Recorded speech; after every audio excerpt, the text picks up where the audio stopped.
আল্লাহ তাআলা কোরআনুল কারীমে স্পষ্ট জানিয়ে দিলেন, ও আমার গোলামেরা, এই পৃথিবীতে যারা নিজেদের অধিকার আদায়ের জন্য, এই পৃথিবীতে যারা নিজেদের বৈষম্যমূলক যে আচরণ তাদের উপর করা হয়, এই বৈষম্য দূর করার জন্য, একটি সমতা ভিত্তিক সমাজ প্রতিষ্ঠা করার জন্য, একটি দুর্নীতি মুক্ত একটি সমাজ গঠন করার জন্য, একটি বৈষম্য মুক্ত সমাজ গঠন করার জন্য যারা নিজের জীবনের মায়া না করে নিজের বুকের তাজা রক্ত মাঠে ময়দানে দিতেও কুণ্ঠাবোধ করে নাই, এই মানুষগুলোকে তোমরা মৃত বলো না।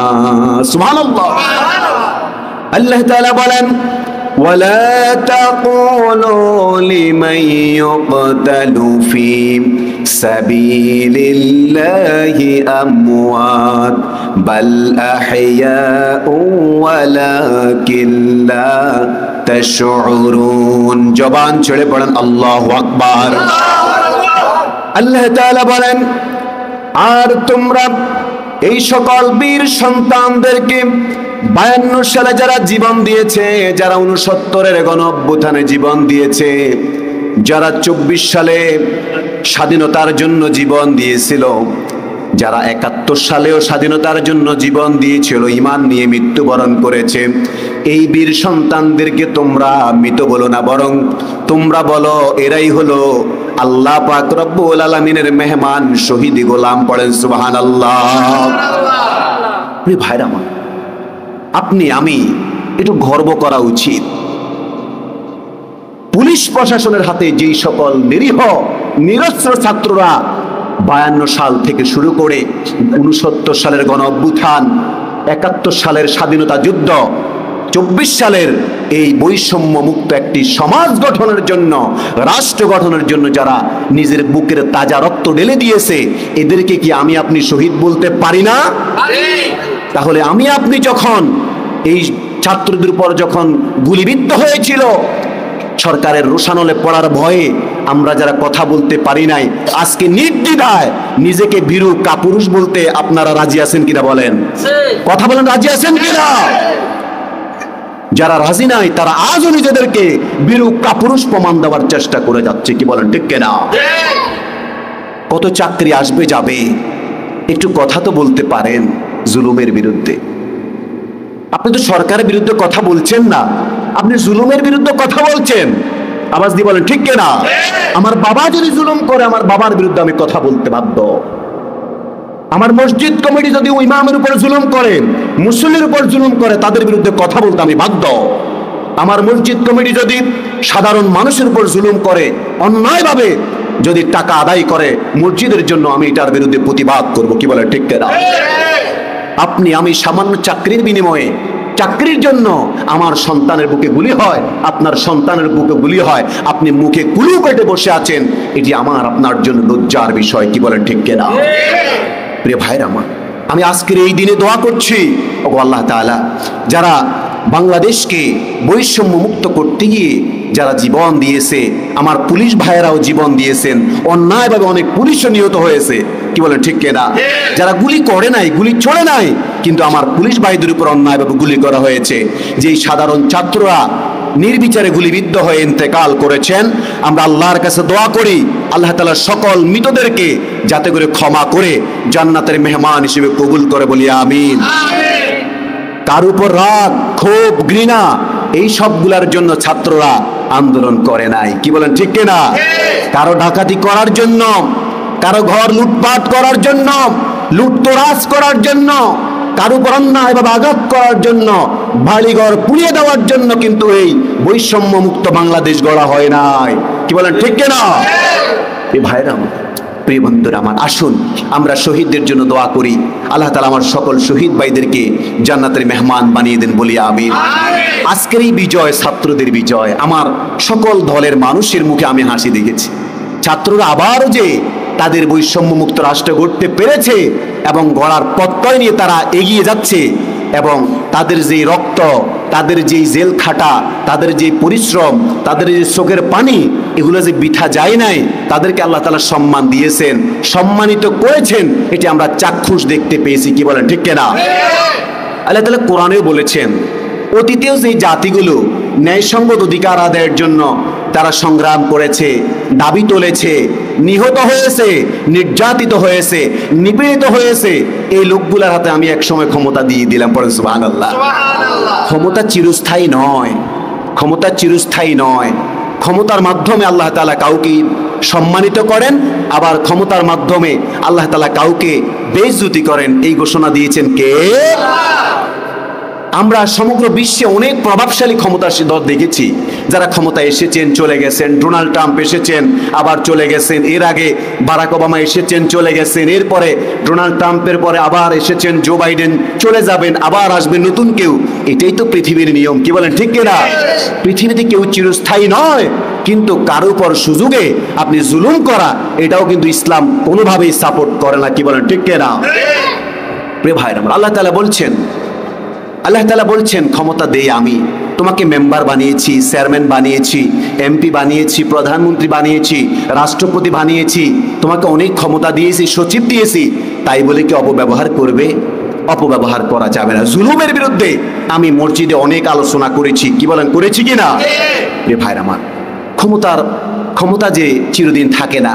আমি একটা ওয়ার্ড মেম্বার থেকে শুরু করে, একটা মসজিদ কমিটি থেকে শুরু করে সকলের প্রতি উদাত্ত আহ্বান জানাবো, রে ভাইরা আমার, ক্ষমতা পাওয়ার পরে একটু বিনয়ী হতে হয়। ক্ষমতা পাওয়ার পরে কি হতে হয়? বিনয়ী হতে হয়। বিনয়ী হতে হবে আমাদেরকে। আল্লাহ তাআলা বলেন, এই ক্ষমতার মাধ্যমে আমি তোমাদেরকে সম্মানিত করি, আবার ক্ষমতার মাধ্যমে তোমাদেরকে আমি লাঞ্ছিত করি। এই ঘোষণা দিয়েছেন কে? মাত্র 5 জনে বলেছে। এই ঘোষণা দিলেন কে? আল্লাহ তাআলা বলেন, قل اللهم مالك الملك تؤتي الملك من تشاء وتنزع الملك ممن تشاء وتعز من تشاء وتذل من تشاء بيدك الخير إنك على كل شيء قدير। পড়েন আল্লাহু আকবার। কুল, আপনি বলে দেন, হে রাসূল বলে দেন জাতিকে, বলিল্লাহুম্মা মালিকাল মুলকি তুতিল মুলকা মান তাশাউ ওয়া তানজিউল মুলকা মিম্মান তাশা। আমি যাকে চাই তাকে আমি ক্ষমতা দেই, যাকে চাই তার থেকে আমি ক্ষমতা ছিনিয়ে নেই। এই ঘোষণা কোরআনে কারিমে যিনি দিয়েছেন তিনি কে? আল্লাহ। শুধু তাই নয়, তিনি আরো বলেছেন, ওয়াতুইজ্জু মান তাশাউ ওয়া তুযিল্লু মান তাশাউ বিয়াদিকাল খায়র। আমি যাকে চাই তাকে ক্ষমতা দিয়ে সম্মানিত করি, মাথা উঁচু করে দাঁড়া করাই দেই, আর যাকে চাই এই ক্ষমতা থেকে আমি তাকে নামিয়ে তাকে আমি লাঞ্ছিত করি। এই ঘোষণাও যিনি দিলেন তিনি কে? আল্লাহ। হে ভাইরা আমার, প্রিয় বন্ধুরা আমার, অনেকে বলতে পারেন প্রধানমন্ত্রী পদত্যাগ করার কারণে হুজুর এখন বড় বড় কথা বলে। না, আমি একটু আগে বলেছিলাম, আমার বাবা হোক, জুলুম করলে তার বিরুদ্ধে আমি কথা বলবো। আমরা সরকার ক্ষমতা থাকতেও বলেছিলাম জুলুম করা যাবে না, বলেছি কিনা বলেন? আমার কথা সব সময় একরকম ছিল। আমি আগেও বলেছিলাম জুলুম করবেন না, এখনো বলছি, যারা ক্ষমতায় আসছে তাদেরকেও বলছি জুলুম করা যাবে না।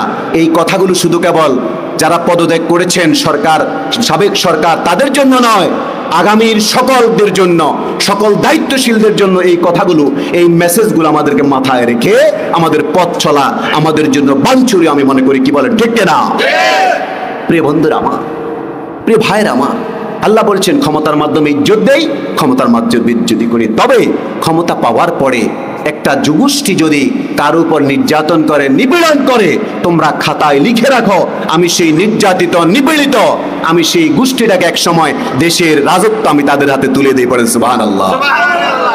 আল্লাহ তাআলা কোরআনুল কারীমে স্পষ্ট জানিয়ে দিলেন, সূরাল কসাসের 5 নম্বর আয়াতে আল্লাহ তাআলা বলেন, وَنُرِيدُ أَن نَّمُنَّ عَلَى الَّذِينَ اسْتُضْعِفُوا فِي الْأَرْضِ وَنُرِيدُ أَن نَّمُنَّ عَلَى الَّذِينَ اسْتُضْعِفُوا فِي الْأَرْضِ وَنَجْعَلَهُمْ أَئِمَّةً وَنَجْعَلَهُمُ الْوَارِثِينَ। আল্লাহু আকবার। আল্লাহ বলেন অনুরিদু আন্না মুন্না আলাল্লাযীনা ইসতুদঈফু ফিল আরদে, জমিনে একটা সময় যারা নিপীড়িত ছিল, নির্যাতিত ছিল, যারা মাঠে নামলে গুলি খেত, যেই ছাত্ররা মাত্র বৈষম্য দূর করার জন্য কথা বলেছে তাদের উপর গুলি ছোড়া হয়েছিল, মনে রেখো এই ছাত্রদের এই দুর্দিন থাকবে না। রক্তের বিনিময়ে আমি তাদেরকে কিছু না কিছু হলেও আমি তাদেরকে সাফল্য দেব। এরপরে বলছেন ওয়ানা জাআলাহুম আইম্মাতাও, তাদেরকে আমি এই কষ্টের বিনিময়ে, তাদের উপর জুলুম হওয়ার বিনিময়ে তাদেরকে আমি ওয়ানা জাআলাহুম আইম্মা, তাদেরকে আমি জমিনের ইমাম বানিয়ে দেব। বলেন আল্লাহু আকবার। ওয়ানা শুধু ইমাম নয়, শুধু কেবল তাদেরকে সংসদে ঢুকার সুযোগ দেবেন না, বঙ্গভবনে ঢুকার সুযোগ দেবেন না, আরো সুযোগ দিচ্ছেন ওয়ানা জাআলাহুমুল ওয়ারিসিন, তাদেরকে দেশের অধিকারী বানিয়ে দেব, দেশ পরিচালনার দায়িত্ব তাদেরকে আমি সুযোগ করে দেব। এই ঘোষণা যিনি দিয়েছেন সূরা কাসাসের 5 নম্বর আয়াতে, সূরা কাসাসের 5 নম্বর আয়াতে, বলেন তো তিনি কে? আল্লাহ। এরপর আল্লাহ তাআলা বলছেন وَنُمَكِّنَ لَهُمْ فِي الْأَرْضِ وَنُرِي فِرْعَوْنَ وَهَامَانَ وَجُنُودَهُمَا مِنْهُمْ مَا كَانُوا يَحْذَرُونَ। ফেরাউন ভয় করত সব সময়, হামানরা ভয় করত সব সময়, না জানি মূসা আবার এই রাষ্ট্রের ক্ষমতায় চলে আসে কিনা। কিন্তু আল্লাহ বলছেন ও মূসা হতাশ হবে না, মনে রেখো তোমার বনি ইসরাইলের রক্তের বিনিময়ে, বনি ইসরাইলের অক্লান্ত পরিশ্রমের বিনিময়ে আমি আল্লাহ তাআলা তোমাকে কিছুদিন হলেও এই জমিনের রাজত্বের দায়িত্ব দেব। আল্লাহ দিয়েছেন কিনা বলেন? মূসাকে আল্লাহ তাআলা বনি ইসরাইলের মিশরের দায়িত্ব দিয়েছেন কিনা বলেন? ভাইরা, কিন্তু আসল বিষয় হলো এই দায়িত্ব পাওয়ার পরে আপনি কার উপর জুলুম করবেন না। আপনি লক্ষ্য করে দেখেন বৈষম্য বিরোধী আন্দোলনের নেতৃত্ব যারা দিয়েছে, ঢাকা বিশ্ববিদ্যালয়ের মেধাবী ছাত্র নাহিদ ইসলাম, আল্লাহ তাআলা তারা ঘুমাতে পারে নাই, তারা কথা বলতে পারে নাই, তারা একটু বাক স্বাধীনতা ছিল না তাদের। সেই ছাত্ররা আজকে বঙ্গভবনে যখন শপথ বাক্য পাঠ করে, এটি আমাদের জন্য মনে হয় একটি অলীক স্বপ্ন, কি বলেন ঠিক কিনা? কিন্তু এটি বাস্তবেই হচ্ছে।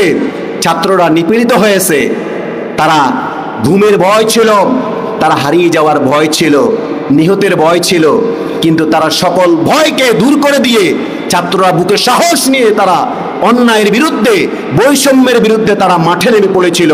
আর এই কষ্টের বিনিময়ে, এই দুশ্চিন্তা, এই হতাশাকে ঢেলে দিয়ে আল্লাহ তাআলা দূরীভূত করে দিয়ে তাদেরকে আল্লাহ তাআলা বঙ্গভবনে ঢুকিয়ে দিলেন। বলেন সুবহানাল্লাহ। এটি মনে করবেন না বিএনপির সফলতা, এটি মনে করা যাবে না আওয়ামী লীগের সফলতা, এটি মনে করা যাবে না জামাত ইসলামের সফলতা।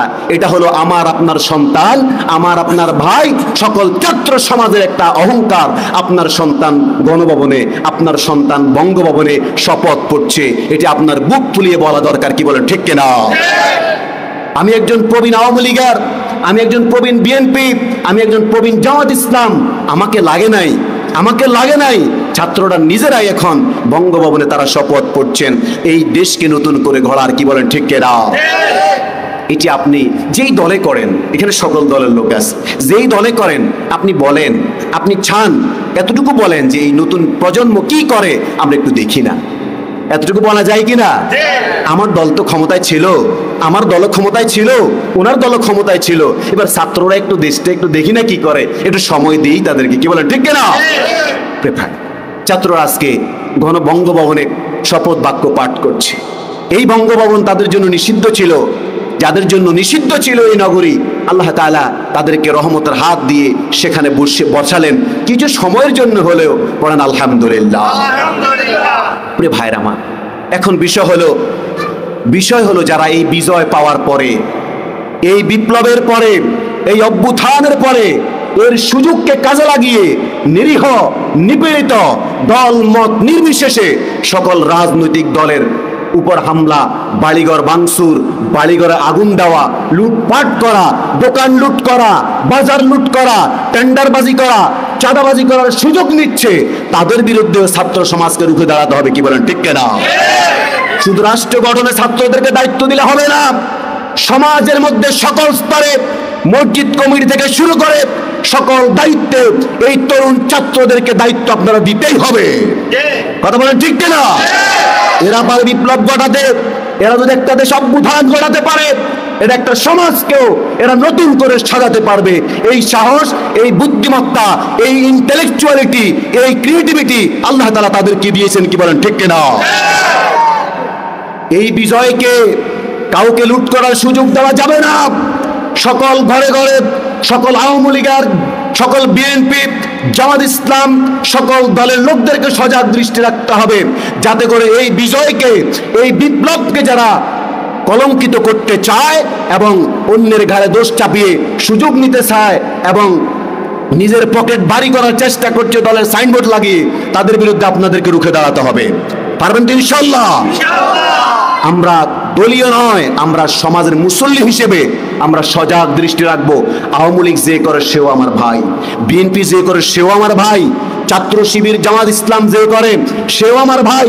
এখানে আমরা বড় হয়েছি, একই চা দোকানে চা খেয়েছি, একই দোকান থেকে মুদি বাজার করেছি। আমি কি করে সরকার পরিবর্তন হলে আমার সেই ভাইয়ের উপর আমি নির্যাতন করতে পারি, তার ঘরের মধ্যে আগুন লাগাতে পারি, তার দোকান লুট করতে পারি? এটি কখনো একজন মহৎ মানুষের গুণ হতে পারে না। আওয়াজ দিয়ে বলো মুসলমান ঠিক কিনা? রাসূলুল্লাহ সাল্লাল্লাহু আলাইহি ওয়াসাল্লাম মক্কা বিজয় করেছিলেন। মক্কা বিজয় যখন করেছিলেন, খালিদ বিন ওয়ালিদ রাদিয়াল্লাহু তাআলা আনহু একজন বীর শ্রেষ্ঠ ছিলেন। যতগুলো মুসলমান তিনি কাফের মুশরিক থাকা অবস্থায় মেরেছিলেন, ইসলামে প্রবেশ করে তিনি সেই প্রতিশোধ তিনি মুসলমানদের পক্ষে পূরণ করে দিয়েছিলেন, অতগুলো কাফের মুশরিক হত্যা করে।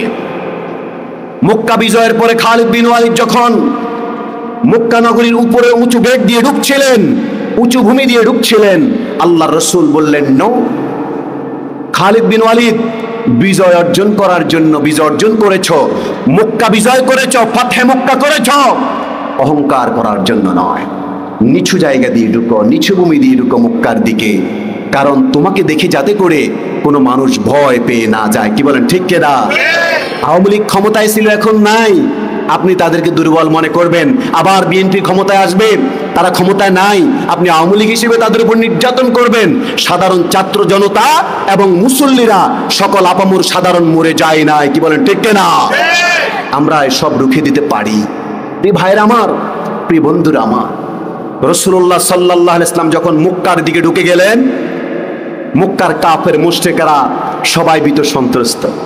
হায়, মুহাম্মদকে এতদিন নির্যাতন করেছিলাম, ঘরে ঘুমাতে দেই নাই, তাকে গুম করে রেখেছিলাম শিবে আবু তালেবের মধ্যে, তাকে জেলে ঢুকিয়ে রেখেছিলাম, তাকে দেশ ত্যাগ করতে বাধ্য করেছিলাম। আজকে সেই মুহাম্মদের হাতে মুখটা চলে আসলো, তাদের চোখ বড় বড় হয়ে গেছে, ইতিহাস লিখছে। রাসূলুল্লাহ দেখতে পেলেন তাদের মুখের মধ্যে ভয়ঙ্কর একটা চাপ লক্ষ্য করেছেন। রাসূলুল্লাহ সাল্লাল্লাহু আলাইহি ওয়াসাল্লাম চিন্তা করলেন, আমার এই নিরীহ হিন্দু, বৌদ্ধ, খ্রিস্টান সকলকে অভয় দিতে হবে, তোমাদের কোনো ভয় নাই, তোমরা আজকে দিনে স্বাধীন থাকবে। রাসূলুল্লাহ মক্কা বিজয়ের দিন একটা ভাষণ দিলেন। রাসূলুল্লাহ সাল্লাল্লাহু আলাইহি ওয়াসাল্লাম ভাষণ দিলেন। রাসূলুল্লাহ বললেন, কি বলেছেন তিনি সেদিন শুনেন, আপনি অবাক হয়ে যাবেন। আপনি প্রতিশোধ নেওয়ার জন্য বসে আছেন, আপনি প্রতিশোধ নেওয়ার জন্য বসে আছেন। আল্লাহ রাসূল বলেছেন, শুনেন কত চমৎকার ঘোষণা দিচ্ছেন রাসূলুল্লাহ। আল্লাহ রাসূল বলেন, লা তাসরিবা আলাইকুমুল ইয়াউম ফাযহাবু ইযহাবু ফাআনতুমুত তুলাকা। পড়েন আল্লাহু আকবার। রাসূলুল্লাহ বলেন, লা তাসরিবা আলাইকুমুল ইয়াউম, ও আমার হিন্দুরা, ও আমার খ্রিস্টানরা, মুশরিকেরা, আজকে মক্কা বিজয় হয়ে গেল, তোমাদের প্রতি আমার কোনো রাগ নাই, কোনো ঘৃণা নাই, কোনো ক্ষোভ নাই। তোমরা আমাকে নির্যাতন করেছ, আমাকে মিথ্যা মামলা দিয়েছ, আমাকে জেলে ঢুকিয়ে দিয়েছ, আমাকে কত মিথ্যা মামলা দিয়ে কোর্টের বারান্দায় বারান্দায় ঘুরিয়েছ ডান্ডা বেড়ে দিয়ে, নিরপরাধ হওয়ার পরেও। কিন্তু আজকের দিনে আমি ঘোষণা করছি, লা তাসরিবা আলাইকুমুল ইয়াউম, তোমাদের প্রতি আমার কোনো রাগ নাই, কোনো অভিমান নাই, কোনো ক্ষোভ নাই। ফাযহাবু ওয়া আনতুমুত তুলাকা, ইযহাবু ফাআনতুমুত তুলাকা, যাও যাও, যে যেই ধর্মের হও না কেন, যেই দলের হও না কেন, তোমাকে আজকে আমি মুক্ত ঘোষণা করে দিলাম, তুমি স্বাধীন হয়ে গেলে। বলেন আল্লাহু আকবার। তুমি মুক্ত, তুমি স্বাধীন। তুমি আমার ক্ষতি করেছো, না জেনে করেছো, আসো বুকে আসো। বুকে টেনে নিলেন। এক বুড়ির গল্প তো জানেন, বুড়ি ঘাটতি ঘটলা সব নিয়ে বের হয়ে যাচ্ছেন। রাসূলুল্লাহ বলে, বুড়ি কই যাও? বলে, মুহাম্মদ আসতেছে, মেরে ফেলবে, পায়ের নালা ভেঙে দিবে। বলে, না, আমি তো সে মুহাম্মদ, আসো তুমি আমার কাছে, আমি তোমাকে নিরাপত্তা দেব। বলেন আল্লাহু আকবার।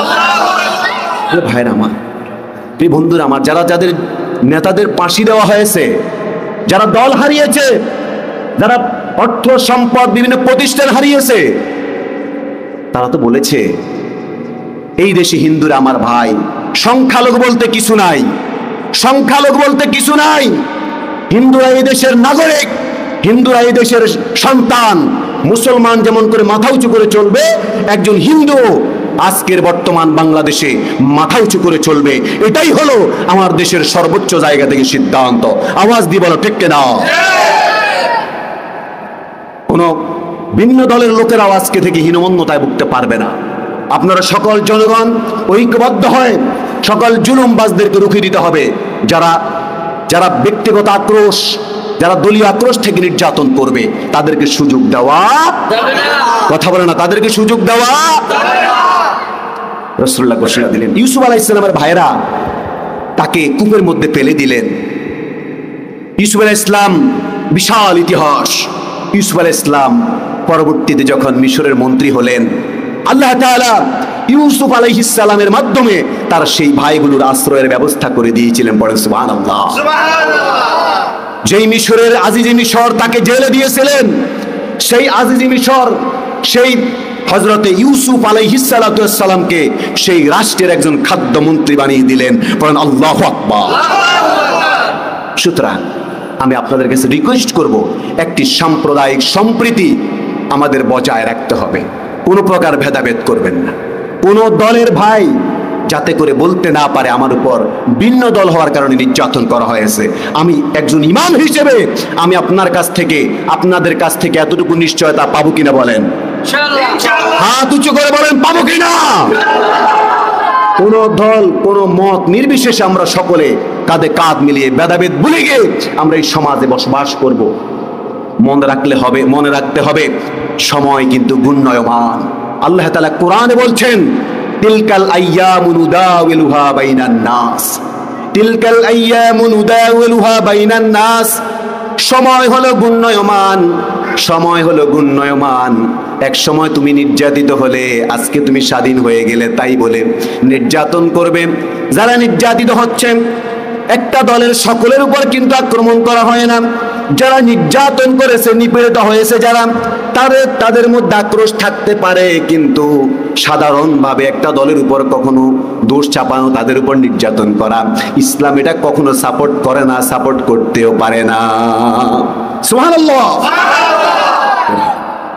এরপর আমি আপনাদেরকে বলছি, অন্যায়ভাবে কারো অর্থ সম্পদ আত্মসাৎ করা, একজন অমুসলিমের সম্পদ আত্মসাৎ করা, এটা ইসলাম আমাদেরকে কখনো সমর্থন দেয় না। কি বলেন ঠিক কিনা? হিন্দুদের মন্দিরগুলো পাহারা দিতে হবে। আমরা 3 দিন বাংলাদেশ অভিভাবক শূন্য ছিল। এই সুযোগে যেহেতু অনেকে অনেক প্রপাগান্ডা ধর্মীয় উপাসনালয়গুলোতে আক্রমণ করতে পারে নাই, আমার বিশ্বাস এখনো পারবে না। আপনারা সজাগ দৃষ্টি রাখতে পারবেন তো ইনশাআল্লাহ? আমার এই মিয়াপুর আল আকসা জামে মসজিদ থেকে আমি আকুল আবেদন জানাবো, মসজিদ কমিটি যাতে করে সকল ছাত্র জনতা দল মত নির্বিশেষে সকলকে নিয়ে একটি শান্তি কমিটি গঠন করে। এই শান্তি কমিটির মাধ্যমে এই মিয়াপুরের মধ্যে যত হিন্দু বাড়ি আছে, আশেপাশে যত হিন্দু বাড়ি আছে, সকলের নিরাপত্তা নিশ্চিত করার জন্য একটা নির্ভীক, সাহসী, নির্গুম একটা গোষ্ঠী, একটা গ্রুপ তৈরি করে তাদেরকে দায়িত্ব দেওয়া হয়। আপনারা ঐক্যমত কিনা বলেন? সবাই ঐক্যমত কিনা বলেন? এই শান্তি কমিটি 1 সপ্তাহের জন্য নয়, এই শান্তি কমিটি চলমান থাকবে। তারা সব সময় আমার সংখ্যালঘু ভাই বলতে তো কিছুই নাই, আমার সেই হিন্দু, আমার সেই ভিন্ন ধর্মী, ভিন্ন দলের ভাইদেরকে নিরাপত্তা দেবে, নিরাপত্তার চাদর আবৃত রাখবে। আমরা একটা সাম্প্রদায়িক সম্প্রীতি মুক্ত, একটি বৈষম্য মুক্ত, একটি প্যারালালিজম একটা সমাজ প্রতিষ্ঠা করার জন্য স্বপ্ন দেখি। এই জন্যই তো আমরা জুমার জন্য জুমার সালাতে এসেছি। আওয়াজ দিয়ে বলেন ঠিক কিনা? ভাইরা আসুন, যে কথাগুলো বলেছি এই কথাগুলো আমরা শুধু কেবল আক্রোশের বশবর্তী হয়ে এটাকে গ্রহণ না করে আমরা এটাকে আমাদের সকলের জন্য, আপামর জনতার জন্য আমরা একটি উপকারী, একটি গ্রহণযোগ্য একটা খুতবা হিসেবে গ্রহণ করে আমরা যাতে করে আমাদের আগামীর সমাজ, আগামীর বাংলাদেশ আমরা পরিচালনা করতে পারি, এই উদাত্ত আহ্বান জানিয়ে আমি আমার আজকের এই জুমার খুতবা শেষ করছি। আর সাথে সাথে আমি দোয়া করছি এই কোটা আন্দোলন, এই বৈষম্য বিরোধী আন্দোলন, এইগুলা মেনটেন করতে গিয়ে যেই ছাত্ররা, আমার আপনার ভাইরা, আমার আপনার সন্তানেরা জীবন দিয়েছে, আল্লাহ তাআলার কাছে আমরা আজকে জুমার পরে তাদের জন্য দোয়া করব। আল্লাহ তাআলা যাতে করে তাদেরকে তাদের জীবনের গুনাহগুলি মাফ করে দিয়ে, যদি কোনো ঘাটতি থাকে আল্লাহ তাআলা মাফ করে দিয়ে যাতে করে তাদেরকে জান্নাতের পাখি হিসেবে কবুল করে নেন। বলে আমিন। আর জোরে বলে আমিন।